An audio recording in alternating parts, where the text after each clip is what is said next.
Abdusattorov needs to find a correct continuation. At this moment, he needs to find a break for himself with c3 and then eventually b4, because if he doesn't get that, Black is going to pick off the pawns and just win this game without serious challenge from White. I could not have phrased it better. He is running out of time, literally and figuratively. With 2 minutes on the clock, he has to find a source of counterplay, and he has to do it on the very next move. As you're saying, knight f7 could simply end the game if White starts crumbling at the seams on the king side. You cannot afford to lose both of these pawns unless you figure out a way to create some sort of cataclysmic counterplay on the other side of the board. I really feel that bishop f3 is mandatory for White. Let's see if Nodirbek comes up with it.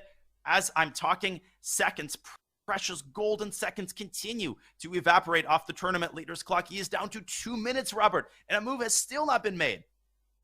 Wow, he needs to make a move ASAP. Bishop f3 with the sacrifice on d5. I think that's a difficult move to play, but I don't see anything else. c3, as we mentioned, rook h2 check. That move is slammed on the board. The king is forced away from the protection of the pawn on c3. So for Nodirbek, if he's going to play c3, he needs to cover his second rank.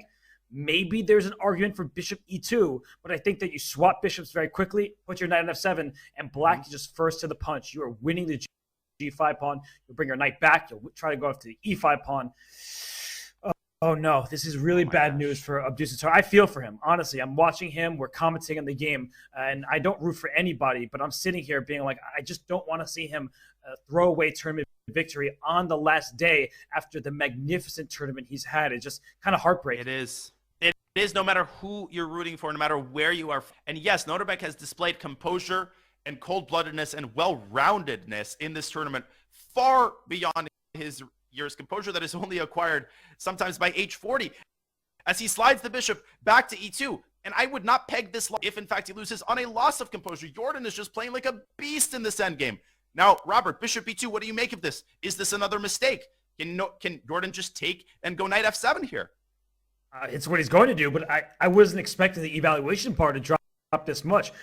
Black has to take on e2, because if you move your bishop away, then White goes bishop d3 and targets the g6 pawn. That is not what you want. You need to act quickly. You need to be precise. If you're Jorden, you swap bishops, and that is what he just has done. Nodirbek quickly, the former world rapid champion, he is showing off his speed chess skills. He quickly takes back, and now knight f7. Knight f7 goes right after g5, and Danya, I'm not seeing it here for Abdusattorov. I think his pawns are being picked off one by one. They do, and I think the reason he traded bishops is indeed, I sound like a broken record, but I don't see a single other source of counterplay. I think he is going to play c3, and that is going to be his 40th move. The problem is that after the pawns are swapped, he still hasn't created a passed pawn.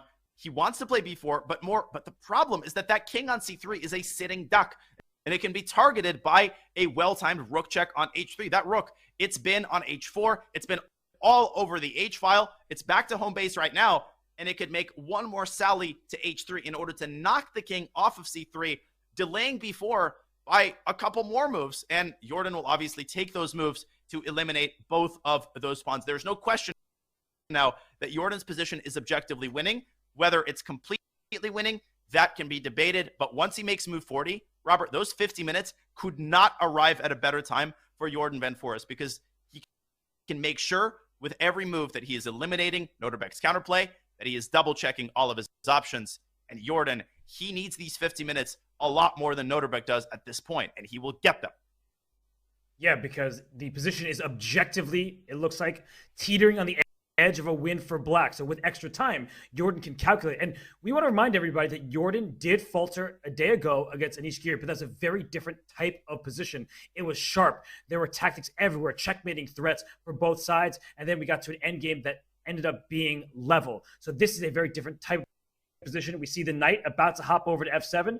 Jorden, he is not making the move just yet, but he knows that he has the advantage. As he looks over at his clock, he has just 4 minutes remaining, but it's about to be move 40. And the good news for Black is his 40th move likely. Knight takes g5. He gets to make a move, steal a pawn, get the extra time, and continue to put Nodirbek Abdusattorov under pressure. And Jordan's time management in this game, in particular in the last stretch, has been exquisite. I just have to commend him on the restraint that he has showed. He has left himself with exactly the amount of time you want to have to play the final move. 4 minutes. It's better than having 1 minute. It's just enough to make a well-informed decision if a curveball is thrown at you. The problem is that I don't see a single curveball that Nodirbek can throw. He can only defend one of these pawns at the same time. And Robert, to bring us back to a point that we made previously, what kills White's defensive chances in this game is just that knight on f6. It has no prospects. It is imprisoned, and moreover, it simply cannot contribute in the defensive effort in any appreciable way. To the contrary, it's actually blocking the f-file, stopping White from creating counterplay on the king side. There's c3. It's the only thing Nodirbek can do, and Jordan's going to play b takes c3. He has no choice, and that will be move 40. And that's instructive because you can't allow White to take on b4 because it is a pawn trade. It's 1 for 1. That sounds good. But you give White the outermost passed pawn. Black, because you're going to have to focus your attention stopping a passed pawn. You do not want it to be an a pawn unless you're getting something for it. So he takes on c3. He'll take on g5. And I'm only noticing for the first time, Danya, that the players, Jorden in a white shirt with the black pieces, Nodirbek with a black